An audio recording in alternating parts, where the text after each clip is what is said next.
It's always a good idea to reflect on our spending habits because it can simplify our lives and definitely help us keep our finances in check. From cutting back on fast food to saying goodbye to unnecessary memberships, hopefully some of these tips that I present today will help you save some money. So grab a notebook and a pen and let's get started. Here are 7 things that I am not buying throughout 2023. Number 1 on my list is alcohol. If you are looking to save money, cutting back, if not completely eliminating alcohol purchases can be a really effective way to help your budget. Alcohol really can be quite costly, especially if you're purchasing it at bars and restaurants. And obviously there are other benefits to reducing your alcohol intake, as drinking can often lead to poor decision making, which can cost you or be costly in the long run. And the other benefit, of course, associated with reducing your alcohol intake is the health benefit, where I'm someone who doesn't drink a hell of a lot, and I've tried very actively to reduce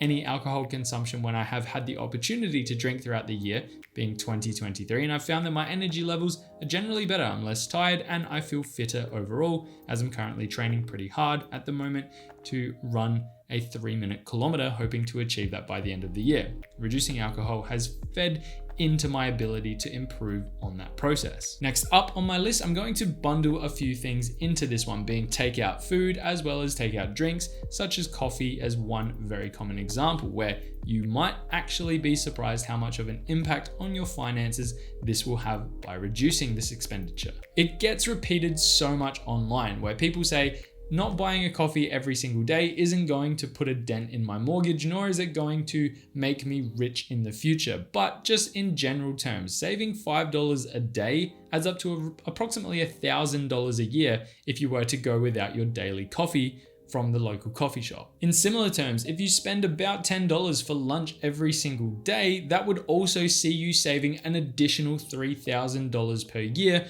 on takeout food. After you factor in some costs of taking your own lunch into work, it's still going to be significantly cheaper, especially considering most lunches these days for $10, that's a steal. That's actually really cheap considering. And the reason why it's making my list today, even though when this topic gets brought up, people's eyes glaze over, is because scaling down to once per week even should see you saving additional dollars in your pocket. And for people who need to scrunch money together, for people who are struggling at the moment, it is something that absolutely will be applicable. Use this as motivation to actually give it a go. In my experience, the figures that I've just quoted for these 2 items is relatively conservative. I know a lot of people who spend a hell of a lot more money on things like takeout food and coffees, just as 2 very simple examples. But even dining out as another one, it's something that definitely, if it goes unchecked for a long period of time, people build bad habits and then their money seems to drain very quickly. I'll even link this one back to my first item on the list by saying that it's generally going to be healthier for you to take your own lunch in, because the options are generally going to be healthier and it should help you contain your portion sizes better. Now, whilst number 3 on my list today may not be specifically finance related, it is still part of my plan as to something that I'm trying to be more conscious of throughout 2023 and something that I intend to carry forward as well into the future, and that is to purchase less single-use plastics. I very much live by the mentality that being consistent, even on a small scale over time, can have great effect. Single-use plastic products like water bottles, straws, and plastic bags, just to name a few, are major contributors to environmental pollution. These products consistently end up in our oceans and our waterways, and they do harm to marine life as well as degrade our ecosystems. Personally, I've actually experienced the brunt of this, where I'm doing a challenge as part of 2023 to pick up rubbish every single week, and every time I go to a location, I manage to fill my bucket to the top. And I've been doing it every single week. I've done more than 10 so far in 2023 at the time of recording this video. And the amount of rubbish that is just out there, just floating around, is baffling. There's also other issues as well associated with using these types of products, being that microplastics are found almost everywhere on the earth and in our bodies, which is really concerning. And they're linked to pretty harmful consequences, such as various cancers, which is something that as I'm getting older, I'm becoming more and more conscious of. Tying it into finance a little bit, in the long run, single-use plastic products are generally more expensive than purchasing something that can be reused many times over. Overall, for this one, reducing single-use plastics definitely makes me feel like I'm contributing to helping the environment in a very small way. I know it's not a massive dent, but every dent counts, and then it can definitely save you money in the long run. Number 4 on my list is to avoid purchasing unnecessary gadgets and technologies that I definitely don't need to upgrade at this point in time, which will have 2 different effects. As one very specific example, every 3 years, I typically upgrade my phone, and what I do to offset the cost of purchasing a new one is I sell my original. This approach has worked really quite well for the past number of phones that I've had, and I've only paid a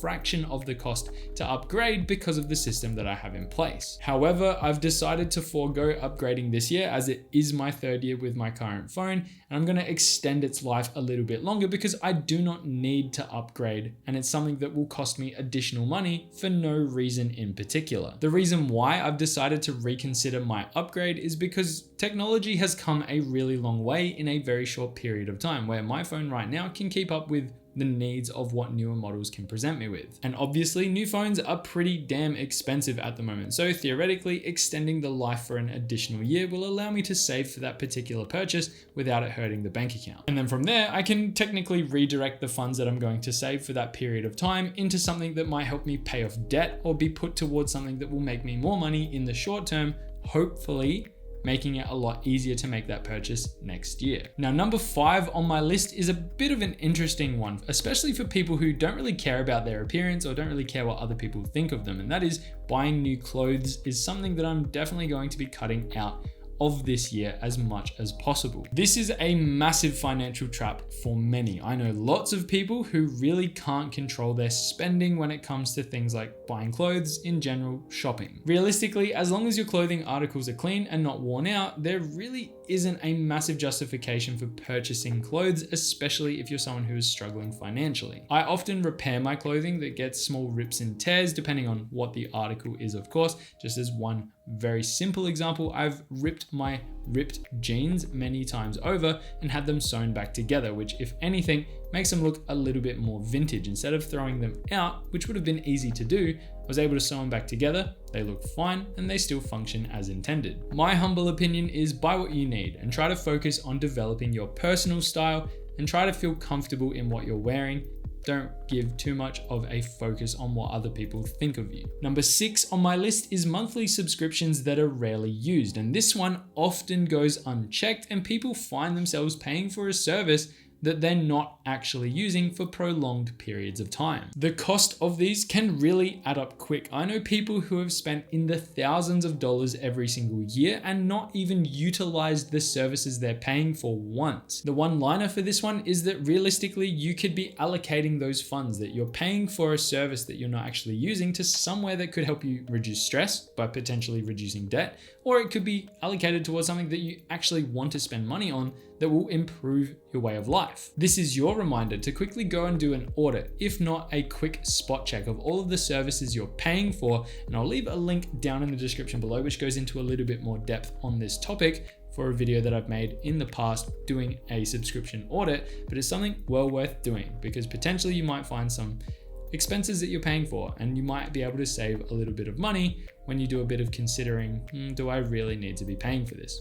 Plain and simple. Lastly on my list for today are online impulsive purchases, which I believe need to have a category of their own. People suck when it comes to being sucked in to online marketing. It makes it so incredibly hard to avoid making purchases when there is just such a good selling campaign going on in front of you. These types of purchases, if they go unchecked, can truly add up, and it's quite scary. Again, from personal experience, I've seen people go a little bit crazy when it comes to them purchasing stuff online, where, you know, a package arriving at your doorstep every day might scream that you have a little bit of a problem.